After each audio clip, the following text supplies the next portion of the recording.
Damatha, hongera sana kwa kumaliza mkataba wako. Asante, nashukuru Mungu. Okay. Ulivyokuja hapa ulitokea wapi? Nilitokea Bupada. Hapa Dar es Salaam. Ndo nyumbani? Sio nyumbani. Nyumbani wapi? Mbeya. Mbeya. Kwa hapa Dar ulikuwa unafanya nini wakati huo unakuja hapa? Nilikuwa najishughulisha na kazi vidogo vidogo tu. Kama nini? Nilikuwa natengeneza mikate. Biashara. Sasa ilikuwaje ukaacha biashara ukaja kufanya kazi za ndani? Nikaona bado kipato changu kiko chini. Kipato kilikuwa kiko chini. Okay. Kwa hiyo ulikuja hapa kwa malengo gani?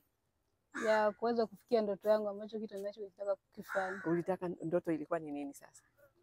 Ndoto yangu nilitaka kuwa mfanyabiashara angalau mkubwa kidogo. Niwe na labda na kibiashara changu kwamba hii biashara naweza ikanisogeza kwa haraka. Kuna biashara zingine zinachukua kidogo kidogo. Zinachukua muda kwamba hiki labda nikifanya hiki, nikifanya hii kazi, mtaji wangu utakuwa umesogea.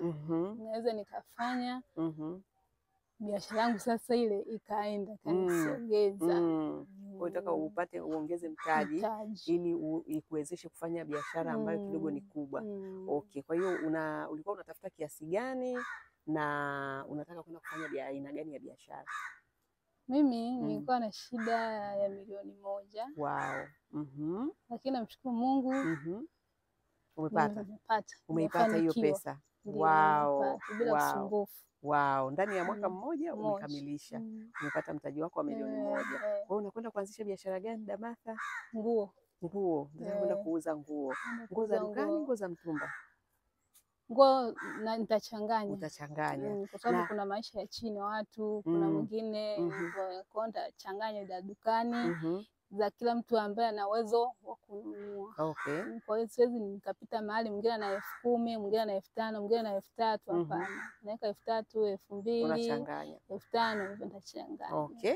Na biashara yako unakwenda kuanzia kwenye frame au utakuwa unatembeza, utakuwa unauza online, unaanzaje? Nitauza online. Utauza online. Alafu pia nitatembeza. Pia utatembeza. Lakini kwa baadaye nitatafuta frame. Baadaye ndio utakuja kuweka frame. Wow. Na biashara yako unataka kuifanyia wapi? Umesema wewe ni Mbeya, Dar es Salaam. Unataka kuifanyia hapa Dar es Salaam. Hapa Dar es Salaam. Mikoani. Okay. Hata mkoani utapeleka. Kote nitapeleka nafika. Utafika. Utatuma. Sasa hivi watu wanatuma vitu sio tu mkoani. Hadi nje ya nchi kuna watu wanatuma biashara. Dunia sasa hivi imekuwa kijiji, ukiwa na mtandao, ukitumia vizuri mtandao unafanya biashara sehemu mbalimbali. Dada Martha, mimi nakupongeza sana. Asante. Hongera sana kwa sababu mradi wetu kazi yake ni kuwasaidia wanawake waweze kupata mitaji. Sisi tunafurahi kuona wewe umekuwa ni miongoni mwa wanawake ambao waliamini kupitia platform yetu kwamba wanaweza kufanya kazi kwa usalama kabisa na wakatimiza malengo. Labda kulikuwa na changamoto zozote kazini ambazo umezipitia?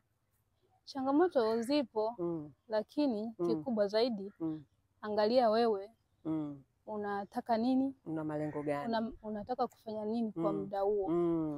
Madhaifu tunayo na mimi pia ninayo na yeye anayo, lakini wewe jikite. Umeenda kwenye kitu gani kufanya pale? Sawa kabisa. Vitu vingine viache kwanza, ufanye ulicho nendea pale, alafu mengine utayafanya kwa sababu hizi kazi ni za muda. Sawa kabisa. Hizi kazi ni za muda, nafuata kile kilichokupeleka. Huo ni ushauri wa zaidi ya $billion.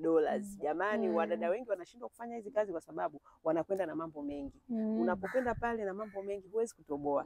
Lakini ukiwa na malengo yako, unajua hapa ni hizi kazi ni za muda na nimekuja kufanya kwa ajili ya lengo fulani, unatoboa. Asante dada Martha, umetupa ushauri wa thamani kubwa sana.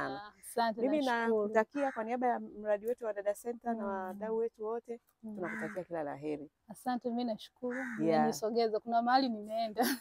Sana kabisa. Kuna mahali nimeenda. Sio mimi tena. Wewe ni Martha mwingine sasa.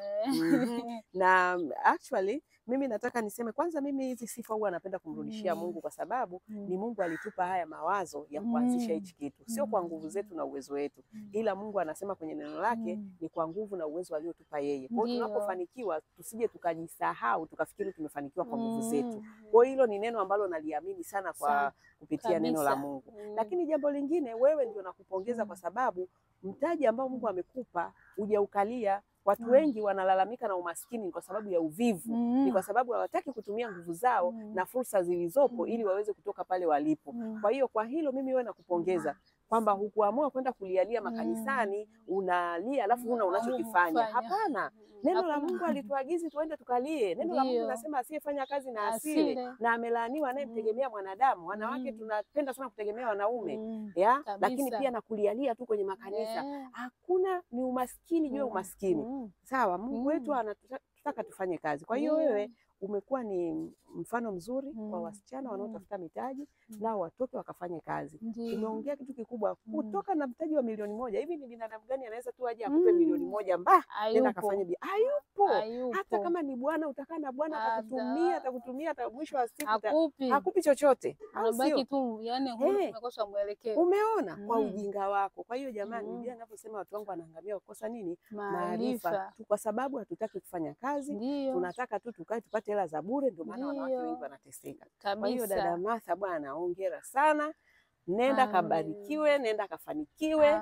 Kwa sababu Mungu ameahidi atabariki kazi za mikono yako. Kwa hiyo wewe unakwenda kufanikiwa moja kwa moja. Asante, nashukuru, na iwe hivyo. Amen. Na iwe hivyo, ndio maana ya amen, na iwe hivyo. Amen. Jamani wakina dada popote pale mlipo, mwenye macho ambaye utazama. Uendelea kubaki kwenye umaskini, shauri yako na ujinga wako. Akina Martha na wadada wengine wanaojielewa, sisi tunachapa kazi, tunapata hela. Utailaumu serikali kwa sababu ya upumbavu wako. Watu wote ambao ni wafanyakazi wanaopambana hawana muda wa kulaumu serikali, kwa sababu Mungu ameshatupa mtaji. Mtaji wetu ni nguvu zetu. Kafanye kazi, acha kulialia. Okay? Karibuni sana.